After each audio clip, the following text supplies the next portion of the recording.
tan lejos crees que seas capaz de llegar, por ejemplo, con tal de pertenecer a un grupo de personas?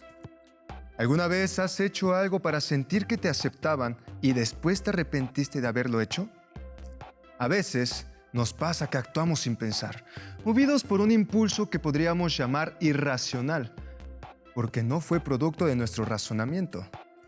Eso es lo que sucede con el impulso que nos lleva a querer pertenecer, a no estar aislados del resto y, en algunos casos, ese impulso puede movernos a hacer cosas que nos dañen o que dañen a otros con tal de ser incluidos en algún grupo social.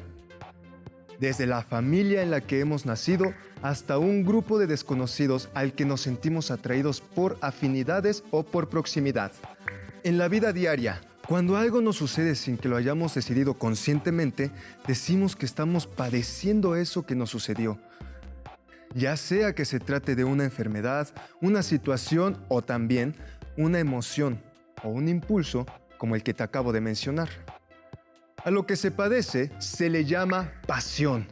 Por eso usamos esa palabra para nombrar nuestros gustos y aficiones, pero también se le llama así al sufrimiento, como el que los cristianos creen que vivió Jesús de Nazaret cuando lo crucificaron. De ahí la expresión, la pasión de Cristo. Por su parte, en la vida cotidiana le llamamos razonar a usar nuestro pensamiento para ponderar decisiones, para trazarnos metas o para tomar en consideración las posibles consecuencias de las acciones que podamos emprender en el futuro inmediato o a largo plazo. La razón sería, en ese sentido, la capacidad que tenemos los humanos de llevar a cabo esos actos mentales. Te doy la bienvenida a Humanamente, dudar para comprender. Hoy, en el programa veremos cómo una situación relacionada con el impulso irracional a pertenecer llevó a Luna y Emiliano a preguntarse por la relación que hay entre padecer y razonar. ¿Es la pasión más peligrosa que la razón? ¿Es la razón más importante que la pasión? Quédate y acompáñanos. Veamos a qué respuestas llegaron Luna y Emiliano. Pero antes, déjame contarte de una película en la que la presión del ambiente comunitario lleva a los personajes a tomar actitudes dañinas con respecto de los demás y hasta de sí mismos, con tal de pertenecer. En Amor sin barreras, un melodrama musical de 1961. Somos testigos del enfrentamiento entre dos bandas de adolescentes en la ciudad de Nueva York. Los Sharks, de origen latinoamericano, y los Jets, de origen europeo. Cada banda tiene su líder y ambas se enfrentan violentamente, en varias ocasiones. Hay dos momentos en la película que vale la pena tomar en cuenta. Hablemos primero de la historia de Tony, un miembro de los Jets, y de María, hermana del líder de los Sharks, quienes se enamoran, yendo en contra de sus respectivos grupos. Cuando acaban de conocerse, tanto Tony como María intentan mantener la apariencia y ocultar su romance, para no ser rechazados por el resto de los miembros de la comunidad a la que pertenecen. Luego, cuando los demás se enteran de que están manteniendo una relación, son ellos los que acaban por rechazar a las pandillas de las que formaban parte. Pero el resto, tanto de los Jets como de los Sharks, sumidos en un pleito racial sobre el cual nadie se detiene nunca a pensar, los presionan para que se alejen el uno del otro y ante la resistencia de los dos amantes terminan chocando en un feroz enfrentamiento que ocasiona la muerte de Tony en los brazos de María. Otro personaje sobre el que vale la pena hablar es Annie Boris, nacida mujer, pero que se identifica como hombre y que, con tal de pertenecer a los Jets, es capaz de traicionar a Tony y de ponerse en situaciones peligrosas, arriesgando su integridad física. Nunca se detiene a pensar y se deja llevar por el impulso de pertenencia y la adrenalina de las situaciones de riesgo y los pleitos en los que se meten los Jets. Como ellos aún la consideran una mujer, nunca terminan de incluirlo en la banda, lo que lleva a Annie Boris a ir cada vez más al extremo. En la película inspirada en Romeo y Julieta de Shakespeare, ninguno de los personajes, ni los dos amantes, ni los miembros de las bandas, razona sobre las consecuencias de sus actos. y solo se dejan llevar por sus pasiones. Por un lado, el amor y el deseo. Y por el otro, un odio racial cuyos orígenes ninguno de los grupos entiende, sin dejar de lado el impulso de pertenencia y la identificación irracional con las prácticas de las bandas en pleito. ¿Cómo está tu primo? Bien. Ay, afortunadamente, parece que la fractura no es grave, pero el doctor nos dijo que pudo haber sido mucho peor. Le están haciendo la radiografía. ¿Y su mamá? Se quedó con él en la sala de rayos X. Ay, a mí me da mucha culpa, yo lo estaba cuidando. Tranquila, tranquila. No fue tu culpa que se pusiera... ¿Y me dijiste qué hizo? Se subió al árbol alto del parque y se le rompió la rama de la que se estaba agarrando.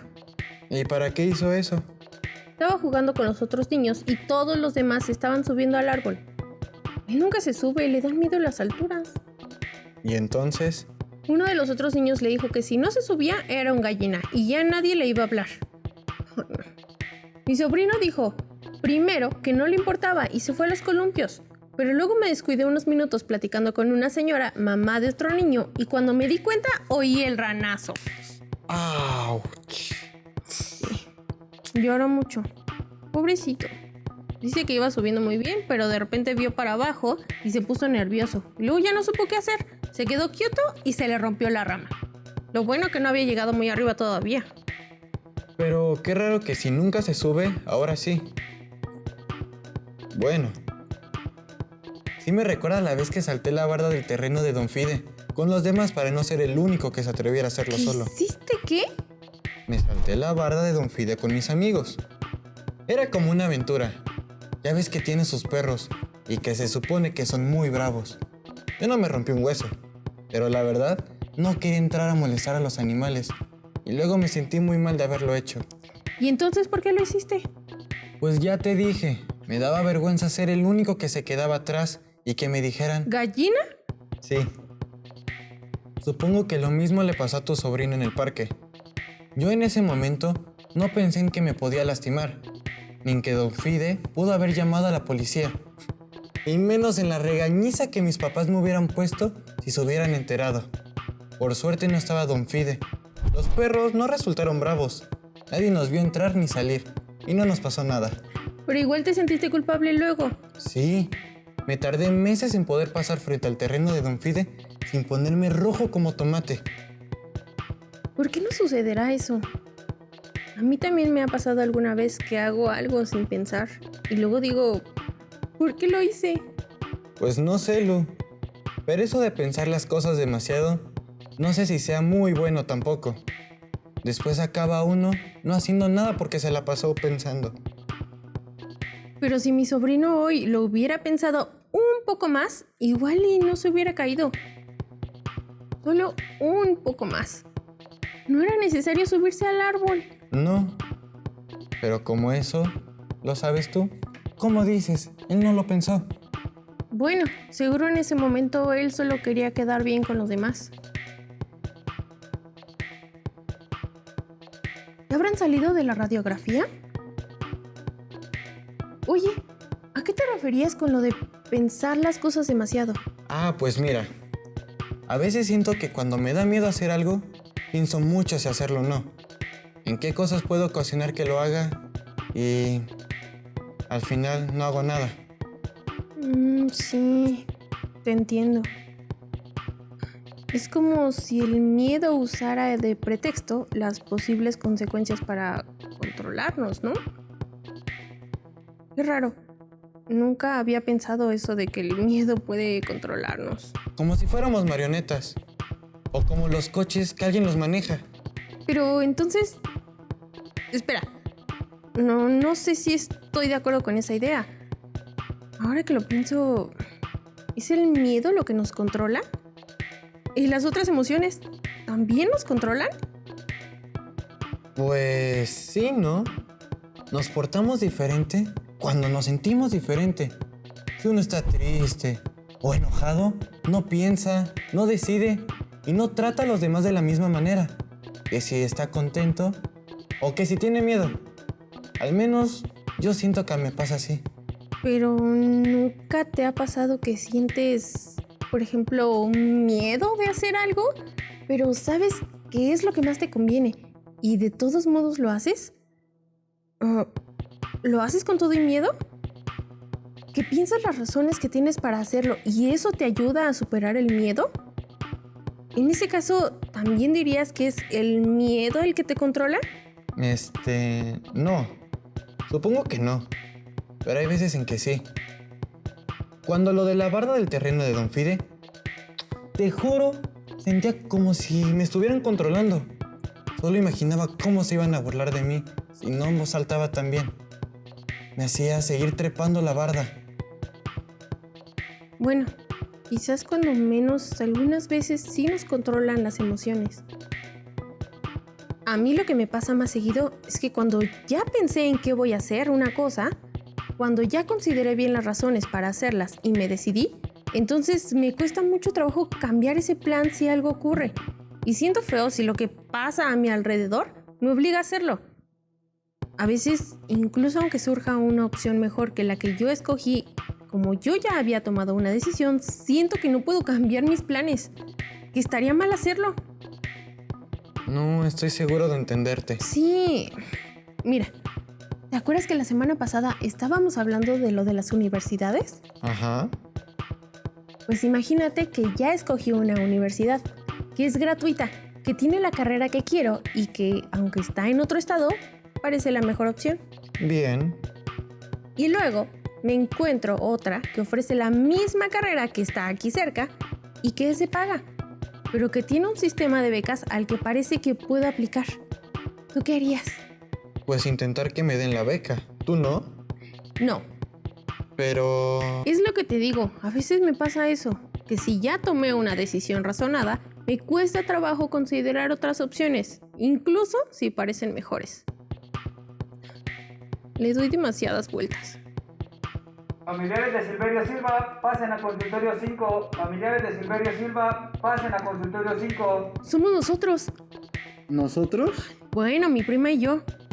Pero no se ve que hayan salido de los rayos X. Vente. Está bien. Pase. Tome un asiento. A su sobrino ya le están poniendo el yeso, no se preocupe. Solo falta que le entregue esto para que les den los medicamentos. ¿Alguna duda? Pues de hecho sí. Nosotros nos preguntábamos... ¿Nosotros? Si las emociones... ¡Luna! ¿Qué? No. Tal vez el doctor nos pueda ayudar a entender eso. Díganme, ¿qué se preguntaban? Queremos saber si nuestras emociones pueden controlarnos. Por ejemplo, hoy mi sobrino se subió al árbol del parque porque los otros niños lo estaban haciendo y uno le dijo que si no se subía era un gallina. Y a veces se siente así, como si las emociones nos controlaran. ¿Por qué no nos portamos igual cuando nos sentimos de un modo que cuando nos sentimos de otro? Pero Luna dice, y creo que tiene razón, que a veces podemos razonar las decisiones que tomamos aunque sintamos una emoción muy fuerte. A ver. Esperen un momento. No es mi área. Yo les diría que las emociones pueden afectar nuestra conducta, pero ahorita que los escuchaba me acordé de un texto que nos hicieron leer en la clase de filosofía, antes de que estudiara medicina.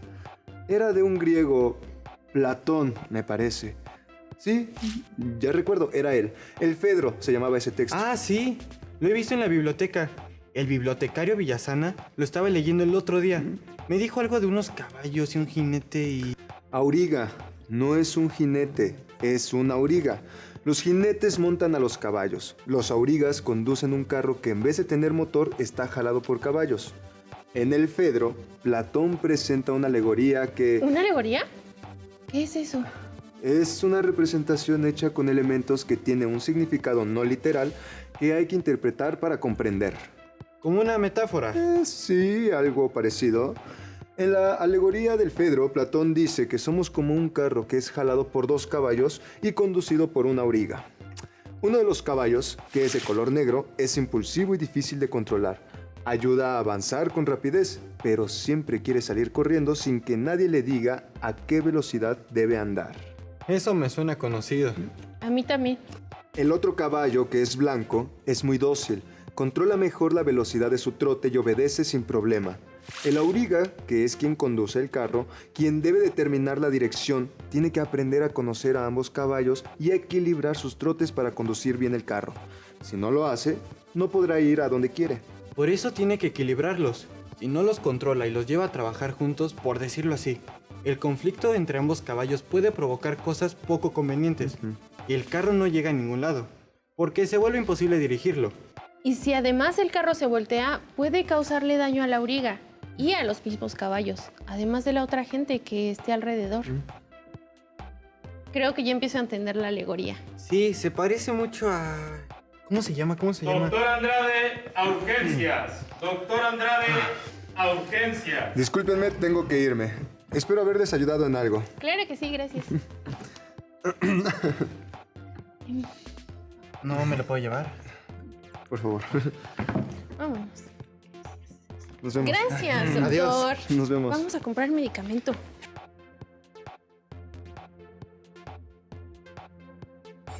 Entonces, a ver, estamos de acuerdo en que los dos caballos representan a las emociones, ¿no? Sí, el caballo negro a las emociones negativas como el miedo o el enojo. Y el caballo blanco a las emociones positivas como el amor o la alegría. ¿Y el auriga?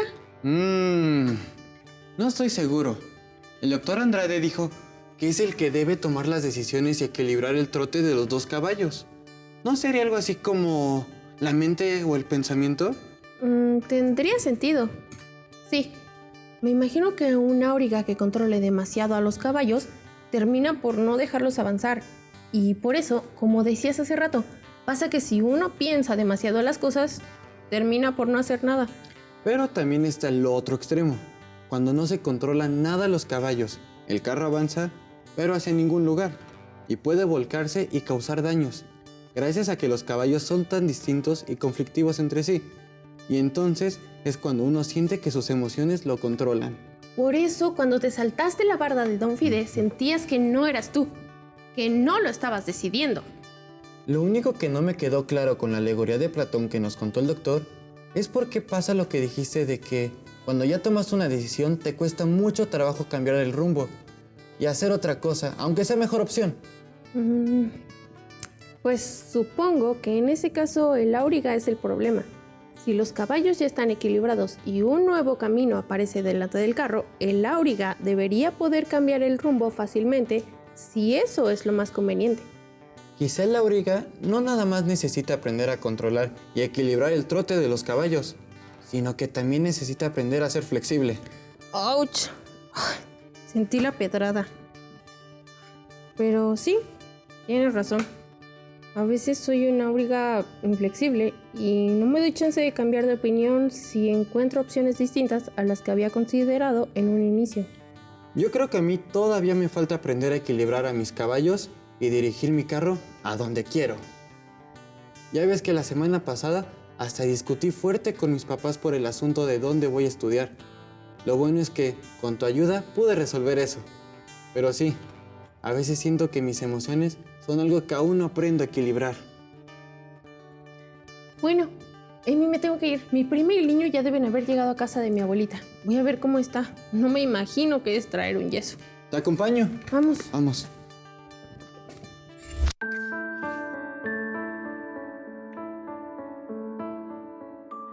Ahora que lo pienso, también hay algo que me queda pendiente con esto de la alegoría de los dos caballos. Algo que todavía no acabo de entender. ¿Qué cosa? Pues es que mi mamá siempre me dice que pienso demasiado y que las emociones son más importantes que la mente, porque con ellas nos expresamos, nos relacionamos los unos con los otros y podemos saber qué nos gusta y qué no nos gusta. A mí me pasa al revés. Mi papá siempre me está diciendo que tengo que razonar más mis decisiones, pensar mejor las razones que tengo para hacer algo. Dice que siempre me dejo llevar por las emociones y que lo más importante en la vida es pensar con claridad. ¿Y sí? ¿Es más importante una cosa que la otra? Pues podría ser que mi papá tenga razón y que el pensamiento sea más importante. Al final, es el auriga, el que dirige el carro, el que toma las decisiones. ¿Pero eso lo hace más importante? ¿De verdad? No estoy segura. ¿Por qué? Pues, ¿a dónde iría el carro sin los caballos? A ningún lado. Ah, ya veo qué quieres decir. No parece que sea un asunto de cuál es más importante. No se trata de decidir entre la auriga y los caballos. Exacto. Los caballos son importantes porque le dan el movimiento al carro, lo hacen avanzar. Las emociones, como dice mi mamá, nos ayudan a expresarnos y relacionarnos entre nosotros. Además de que nos hacen movernos hacia lo que nos gusta o alejarnos de lo que nos disgusta. Y el auriga es importante porque dirige el carro, lo lleva de un lugar a otro y cuida que no entren en conflicto los caballos y lo volteen. Tanto el auriga como los caballos son importantes, cada uno cumple su función. Y si no lo hace, el carro no avanza bien. Estoy de acuerdo. Y eso explica por qué puede haber problema no nada más si las emociones no están equilibradas, sino también cuando el pensamiento es demasiado rígido.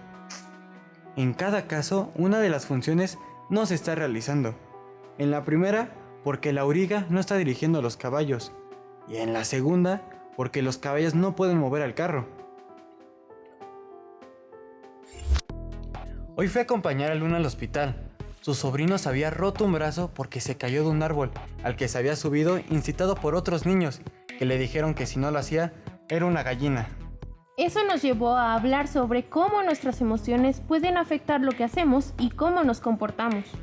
El doctor Andrade, cuando le preguntamos al respecto, nos contó de una alegoría que usa Platón en su diálogo llamado Fedro, y con lo que interpretamos de ella, llegamos a las siguientes conclusiones.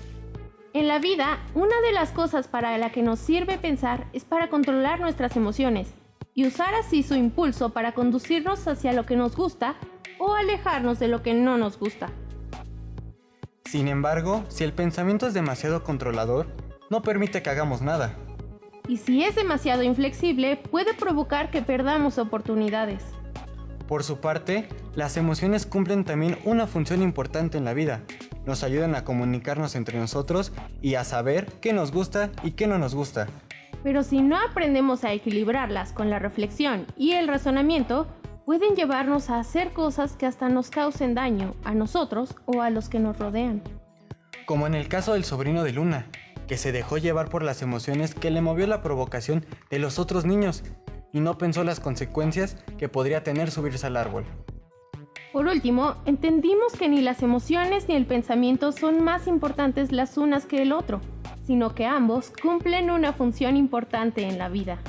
De modo que no se trata de elegir entre las emociones y el pensamiento, sino de aprender a vivir con lo que cada uno nos da y evitar los excesos de ambos.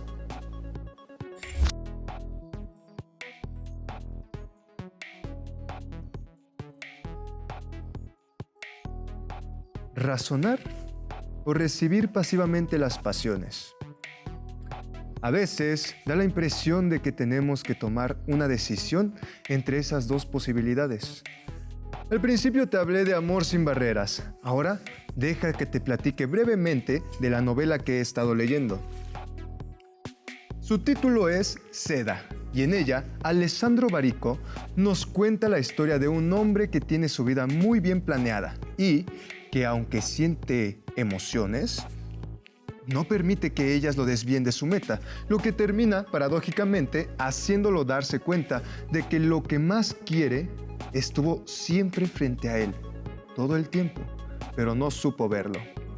Parece que, como lo reflexionaron nuestros amigos, no se trata de elegir entre lo que padecemos y lo que razonamos, sino de aprender a equilibrar nuestras pasiones y nuestra razón. En el programa de hoy, Luna y Emiliano usaron la técnica llamada interpretación, que les permitió entender el fenómeno que llevó al sobrino de Luna a terminar en el hospital, gracias al análisis del discurso y determinación de sentidos. Veamos cómo. Tras escuchar la analogía que Platón presenta en el Fedro, Luna y Emiliano analizan el contenido de la misma y determinan los sentidos que pueden asignarle a los elementos simbólicos que presenta y que les permiten usarla para entender la relación entre la razón y las pasiones, de la que habían estado hablando en el hospital. Espero les gustara nuestro programa de hoy. Acompáñanos en los siguientes para ver algunos otros problemas de las humanidades con los que Luna y Emiliano puedan encontrarse. Recuerda que puedes visitarnos en jovenesencasa.cep.gov.mx y unirte a nuestra comunidad de Facebook buscando Jóvenes en Casa. Si quieres ver algún programa previo, búscanos en YouTube. Esto fue Humanamente, dudar para comprender. Adiós.